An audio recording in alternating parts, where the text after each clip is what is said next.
Siyaasadda Mareykanka ee ku wajahan Afrika iskama indhatiri karto Somalilan. Michael Robin ayaa warbixintan ka hadlay. Fadlan waxaan idiga codsanaynaa intaan warbixintan u guda gelin aad sii gudbisaan oo sii share gareysaan, like-na saarto videogan aad ugu dhiirigeliso, subscribe-na saar. Khabiir Michael Robin oo xildhibaan Mareykan u dhashay ah ayaa dowladda dalkiisa ku go'aamiyay inay wax u qabtaan Jamhuuriyadda Somalilan oo ku tilmaamay mid ka mid ah meelaha ugu nabdoon Afrika, isla markaana ay ka qabsoomeen doorashooyin lagu tartamay oo hore iyo xalal ah.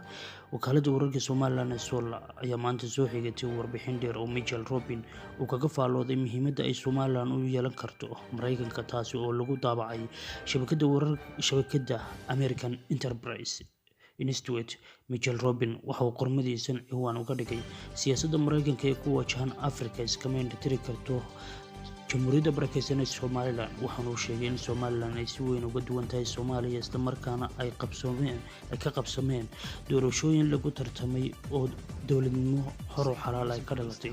Aqoonyahan Michael Robin waxa uu tilmaamay in la dagaalanka argagixisada iyo dagaalada ka socda dalka Yemen oo kor u qaadayo istiraatiijiyadda muhiimadda weyn ay ugu fadhido Jamhuuriyadda Somalilan. Waxa kale oo intaasi ku daray in Somaliland miisaaniyaddeeda 3 meelood oo meel geliso dhinaca ammaanka, ay hub fududna ku soo iibsato si ay u ilaaliso ammaanka xeebaheeda Somaliland oo dhererkeedu yahay 460 mayl. Waxaanu xusay inay ka hortagaan hubka sida sharci darrada ah uga imanaya dalka Yemen. Waxaanu isweydiiyey sababta xafiiska arrimaha dibadda Mareykanku aanay xafiis ugu yeelan waddanka Somalilan.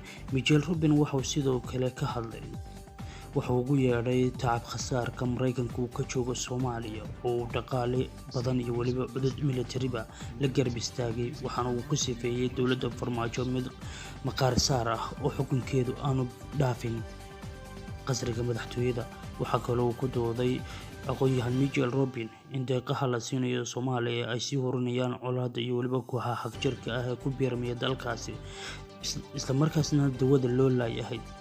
Waxaana kale oo uu hoosta ka xusay isla markaasina uu qeexay in Soomaaliya ay gashay baal madow kadib markii ay noqotay waddanka ugu musuqmaasuqa badan adduunka. Isku soo wada duuboo daawadayaal, Michael Robin ayaa dowladda Soomaaliya xaqiiqada u sheegay Somaliland, sheegay istiraatiijiyadda weyn ee Afrika iyo weliba adduunkaba uu ku fadhido. daawadayaal intaan ku kulmi doono barnaamijkan lamid ah ama warkan lamid ah, waxaan idinkaga tegi doonaa anigoo Idriis Maxamed Bashida. intaan ku kulmi doono, assalaamu calaykum waraxmatullaahi wabarakaatu. Fadlan waxaan naga codsanahay inaad la wadaagtaan asxaabtiina oo sii gudbisaan, siina share gareysaan.